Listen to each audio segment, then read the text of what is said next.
Pada waktu itu, datanglah murid-murid itu kepada Yesus dan bertanya, "Siapakah yang terbesar dalam kerajaan sorga?" Maka Yesus memanggil seorang anak kecil dan menempatkannya di tengah-tengah mereka. Lalu berkata, Aku berkata kepadamu, sesungguhnya, jika kamu tidak bertobat dan menjadi seperti anak kecil ini, kamu tidak akan masuk ke dalam kerajaan surga.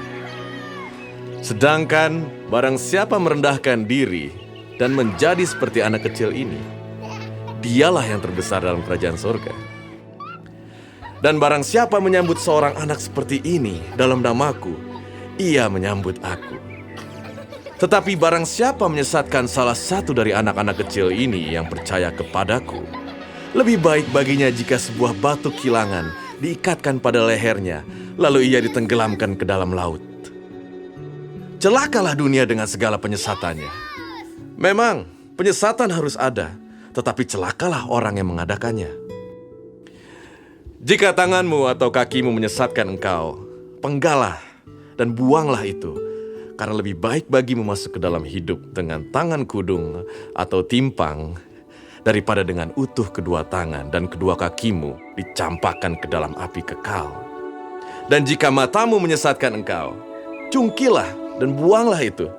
Karena lebih baik bagimu masuk ke dalam hidup dengan bermata satu daripada dicampakkan ke dalam api neraka dengan bermata dua. Ingatlah, jangan menganggap rendah seorang dari anak-anak kecil ini. Karena aku berkata kepadamu, ada malaikat mereka di sorga yang selalu memandang wajah Bapakku yang di sorga.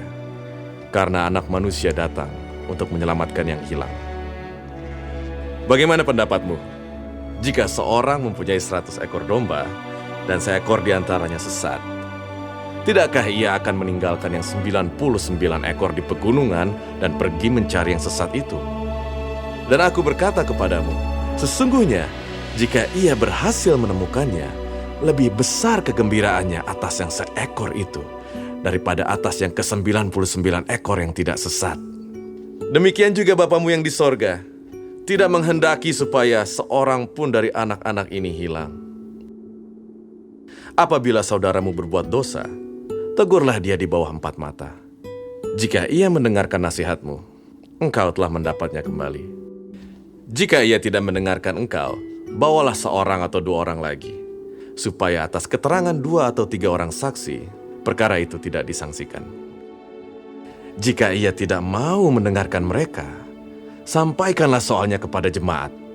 Dan jika ia tidak mau juga mendengarkan jemaat, pandanglah dia sebagai seorang yang tidak mengenal Allah atau seorang pemungut cukai. Aku berkata kepadamu, sesungguhnya apa yang kamu ikat di dunia ini akan terikat di surga. Dan apa yang kamu lepaskan di dunia ini akan terlepas di surga. Dan lagi aku berkata kepadamu, jika 2 orang daripadamu di dunia ini sepakat meminta apapun juga, permintaan mereka itu akan dikabulkan oleh Bapakku yang di sorga. Sebab di mana 2 atau 3 orang berkumpul dalam namaku, di situ aku ada di tengah-tengah mereka.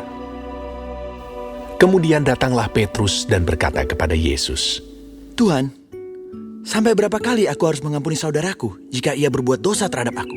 Sampai 7 kali?" Yesus berkata kepadanya, Bukan, aku berkata kepadamu, bukan sampai 7 kali, melainkan sampai 70 kali 7 kali. Sebab hal kerajaan surga seumpama seorang raja yang hendak mengadakan perhitungan dengan hamba-hambanya.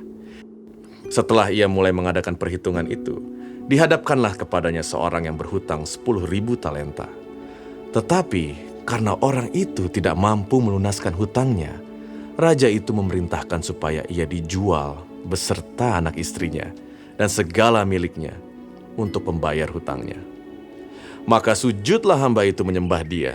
Katanya, sabarlah dahulu, segala hutangku akan kulunaskan.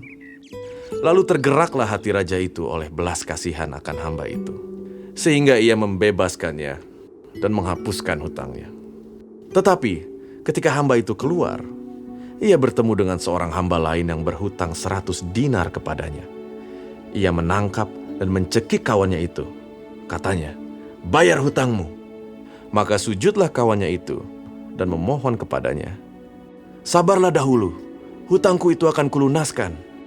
Tetapi ia menolak dan menyerahkan kawannya itu ke dalam penjara sampai dilunaskannya hutangnya. Melihat itu, kawan-kawannya yang lain sangat sedih, lalu menyampaikan segala yang terjadi kepada tuan mereka. Raja itu menyuruh memanggil orang itu dan berkata kepadanya, "Hai hamba yang jahat, seluruh hutangmu telah kuhapuskan karena engkau memohonkannya kepadaku.